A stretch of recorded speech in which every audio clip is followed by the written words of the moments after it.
என்ன போதும் அம்பேத்கர் அவர்களுக்கு நன்றி பாராட்டி இந்த நிகழ்வில் கலந்து கொண்ட வந்திருக்க அத்தனை பேர்த்துக்கும் முதற்கண் கேள்விகளை தெரிவித்துக் உரிமையற்று கிடந்த நமது மக்களுக்கு உரிமை என்றால் என்ன, அந்த வழி என்ன, எவ்வளவு சட்ட போராட்டங்கள் அனைத்தையுமே நடத்தி நம்மளெல்லாம் மனிதராக தலைநிமிர வைத்த பாபா சாஹிப்பிற்கு மீண்டும் நன்றியை கூறி தொடர்ந்து இந்த மாதிரி நிகழ்வுகளை நடத்த வேண்டும். பாபா சாஹிப்பை கொண்டு நம்ம மக்களுக்கு மத்தியில் கொண்டு சேர்க்க வேண்டும். அவருடைய பணிகளை சிறமேற்று ஏற்று நடக்க வைக்க வேண்டும் என்று கூறிக்கொண்டு இந்த அற்புதமான நிகழ்வுக்கு என்னை அழைத்து பேச வைப்பதற்கு நன்றி பாராட்டி விடைபெறுகிறேன். நன்றி. 1924 ஒரு விதை போட்டது.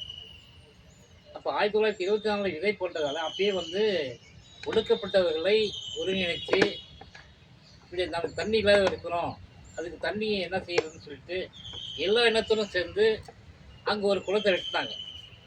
அது கிட்டத்தட்ட 5 ஏக்கர் நிலம் கொண்ட குளம். அது அந்த குளத்தை வெட்டி தண்ணிலாம் இது பண்ண பிறகு மேல்மட்ட இனத்தவர்கள் எங்களுக்கு தான் அந்த குளம், ஒடுக்கப்பட்டவர்கள் கிடையாது அப்படின்னு சொல்லி ஒடுக்கப்பட்டவர்களை தண்ணீர் எடுத்து விடுகிறார்.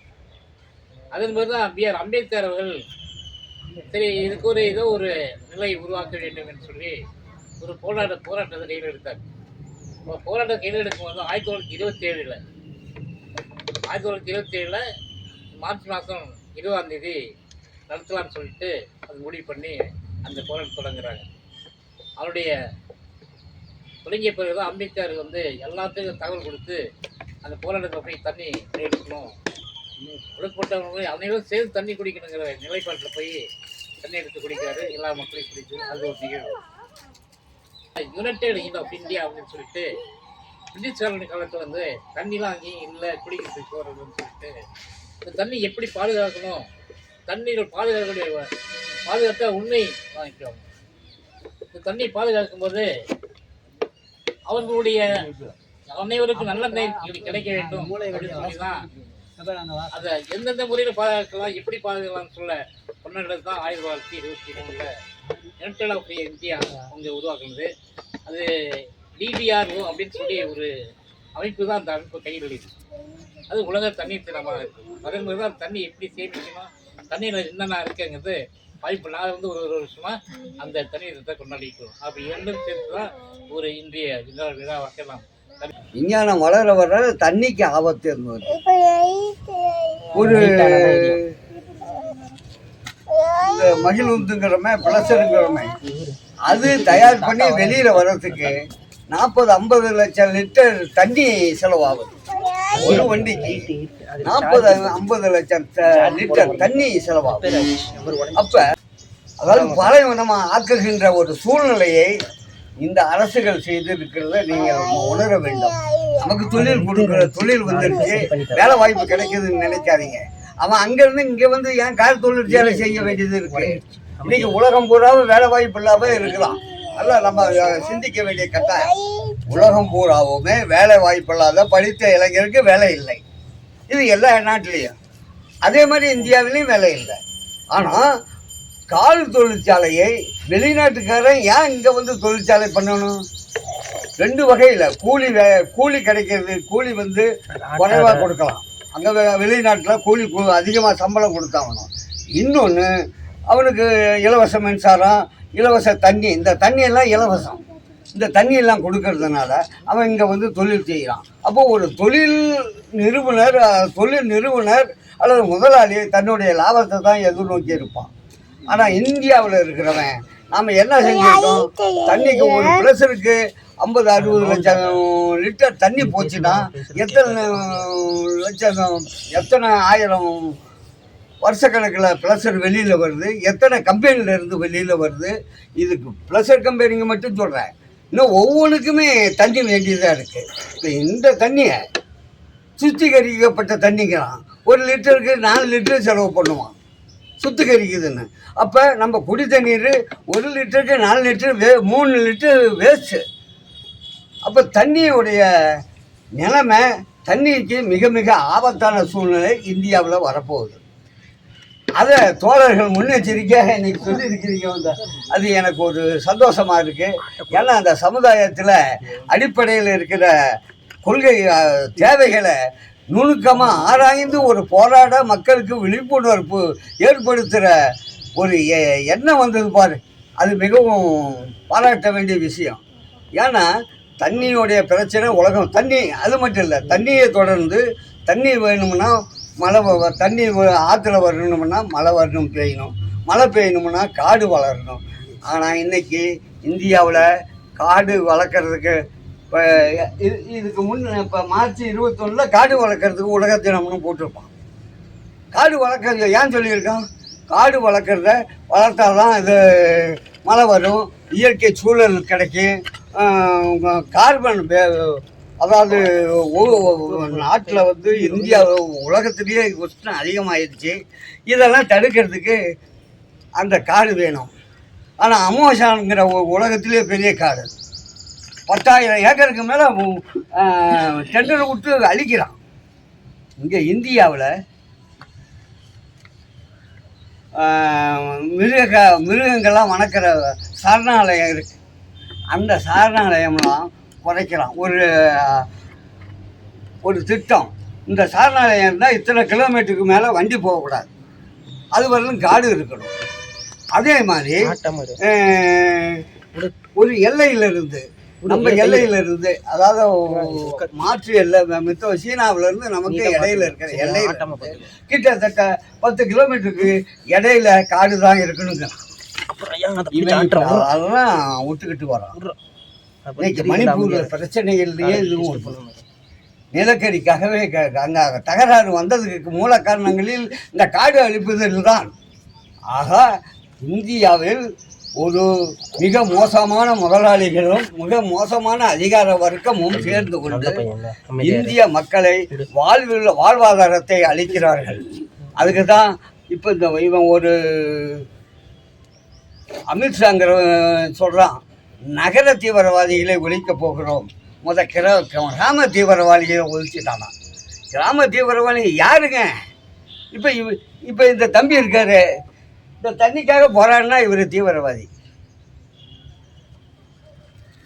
கொள்ளை அடிக்கிறப்ப கஞ்சா வளர்க்குறவன் இன்னைக்கு இந்தியாவில் கஞ்சா மாதிரி போதைப் பொருட்கள் அதிகமாக வந்து கொண்டு இருக்கிறது. இது நீங்கள் மக்கள் நாம் புரிஞ்சுக்கணும். ஒரு போதைப் பொருளை அதுவும் உலகத்தில் பயங்கரமாக அந்த போதைப் பொருள் உள்ள குரூப்பு இருக்க, அந்த குழு பயங்கரமான ஆயுதங்களை வைத்திருக்கிறார்கள். இராணுவத்தில் கூட அந்த ஆயுதம் இல்லை. அதெல்லாம் நம்ம சிந்திக்க வேண்டிய நிலைமை, எவ்வளோ ஆபத்தில் நம்மளாம் வாழ்ந்துக்கிட்டு இருக்கோங்கிறத. இராணுவத்தில் இல்லாத ஆயுதங்கள் போதைப் பொருள் கம்பெனிக்கிட்டே இருக்குது, போதைப் பொருள் குரூப்புக்கிட்டே இருக்குது. அந்த போதைப் பொருள்காரன் என்ன செய்வான்? எப்படி வேணாலும் அவனு சேல்ஸ் பண்ணுறது தானே. முந்திராவில் தான் லட்சக்கணக்கான கிலோ என்னென்னோ அது போதைப் பொருளோட பேரெல்லாம் நிறைய இருக்குது. அது இறக்குமதி பண்ணிவிட்டான். அந்த இறக்குமதி பண்ணி இங்கே எல்லா நாட்டுக்கு, தமிழ்நாட்டுக்குலேருந்து எல்லா கிராமங்களுக்கும் வருது, எல்லா மாநிலத்துக்கும் வருது. மாணவர்கள் படிக்க முடியாத நிலைமை வருகிறது. படித்தால் வேலை வரணும்னு அரசு அவன் படிக்காதே விட்டானா வேலை வாய்ப்புக்கு போராட மாட்டானே. இப்போவே வேலை வாய்ப்புக்கு போராடல. விஜய்க்கும் ரஜினிக்கும் அவன் இவனுக்கு தான் கொடி பிடிக்கிறான். ஆனால் இவனுக்கு எனக்கு வேலை கொடுன்னு 60 வருஷத்தில் வேலை கொடுன்னு பொதுவான மக்கள், பொதுவான இளைஞர்கள், படித்த இளைஞர்கள் முன் வந்ததில்லை. அது தண்ணீருக்காகவும் நீருக்காகவும் தான் மூலம் என்பதை இன்ற காலம் அதை நோக்கியே சென்று கொண்டிருக்கிறது. எனக்கு முன்பு ஐயா அவர்கள் அற்புதமாக சொன்னார். பன்னாட்டு நிறுவனங்கள் இங்கே வந்து போட்டி போட்டுக்கொண்டு ஆளும் அரசுகளை தன் கைப்பாவையாக வைத்துக்கொண்டு நம்மளுடைய நிலங்களையும் இயற்கைகளையும் தாரை வார்க்கின்ற அந்த போக்கை வன்மையாக கண்டிக்கிறோம். ஏனென்றால் இந்த மண்ணை இழந்துவிட்டு, இந்த நீரை இழந்துவிட்டு, காற்றை இழந்துவிட்டு மனித சமூகம் வாழ்வது என்பது மிகவும் கேள்விக்குறியானது. ஆகவே நாம் எப்படி ஒரு தனி மனிதனுக்கு உடுத்த உடை, உண்ண உணவு, இருக்க இடம் தேவையோ அதுபோல ஒரு மனித சமூகம் வாழ்வதற்கு தேவையான காற்றும் தேவையான நீரும் அடிப்படை ஆதாரமாகும்.